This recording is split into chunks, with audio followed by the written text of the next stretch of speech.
This is the New York Sports Machine on WICR. And hello once again. Here we are back at First Touch. My name's Frank DiZenzo alongside my soccer specialist, Jacobo Aparicio. We have three important topics to talk about here. First one we're going to shoot at is the EPL Capital One Cup final, which was between Chelsea and Tottenham. Then we're going to shoot over to La Liga. And last up, we're going to end it with the Champions League. Games coming up. The first games are going to be on March 10th. But first off, Capital One Cup. Chelsea versus Tottenham, a 2-0 score line for Chelsea. Jacobo, take me through the match.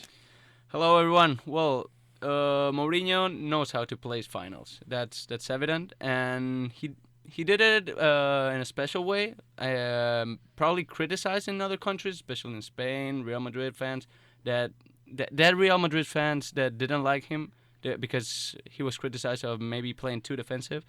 In this case, he did the same. He led a possession ball for Tottenham, and even though he didn't have the ball, he had the chances, and because he knows how to counterattack, how to organize his team, and how to have a useful possession of the ball. Not like Tottenham that had, I believe 60% of the possession of the ball, and they didn't know how to use it. That was evident.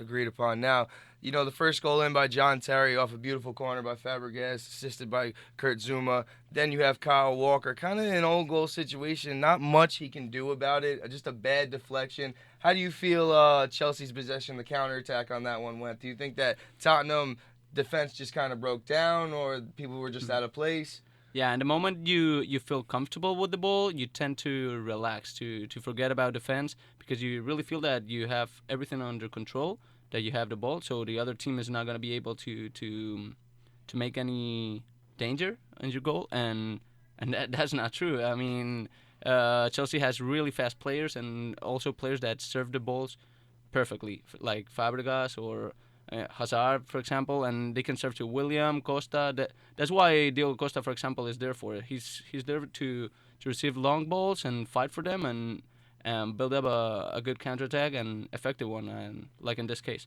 And also, I want to criticize Tottenham's defense in the first goal because it's perfect that you have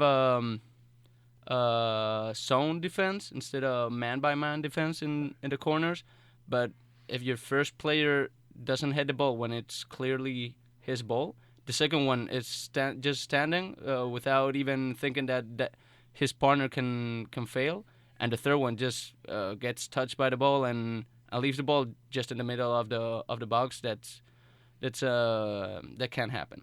Definitely danger zone. Unfortunate for Tottenham there. It's Chelsea's 5th Capital One Cup title in recent years, and more power to Chelsea. They're a great opposition for any team, I believe.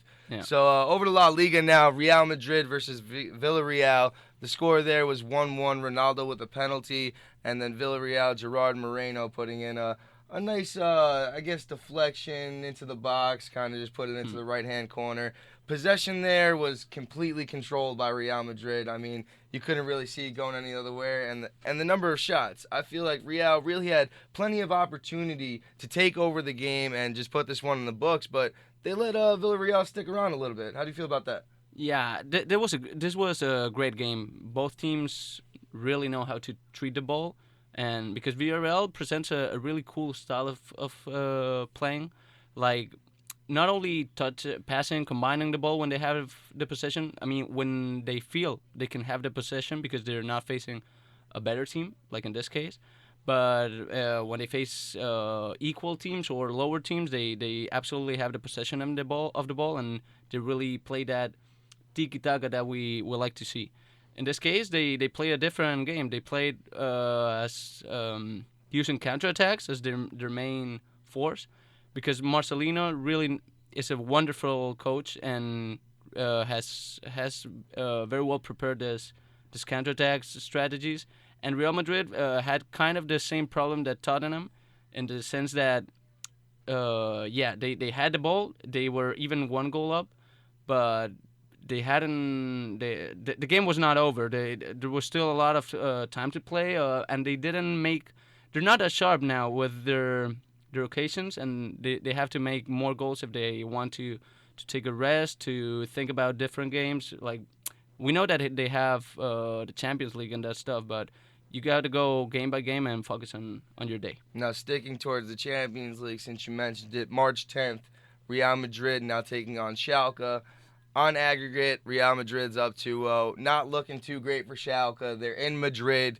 Who do you got coming out of this stage? It will be an absolute surprise if Schalke makes it.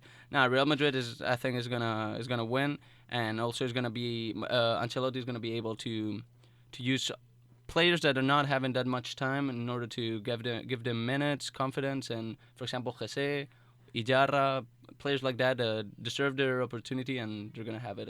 Definitely good for those players. Now, the last match that we're going to talk about here is FC Porto and Basel. This one was a little tug of war, the first leg. Porto and Basel tied up at once. Who do you got coming out of this match, and why?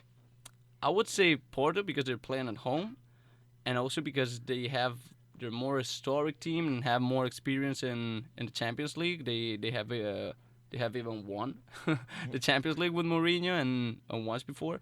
And I don't know. I mean, it's hard for Basel, but they definitely have a chance. They have to score first. That's going to be hard because Porto is at the moment is qualified for the next round. So Basel is the team that is going to have to risk, and let's see how it goes.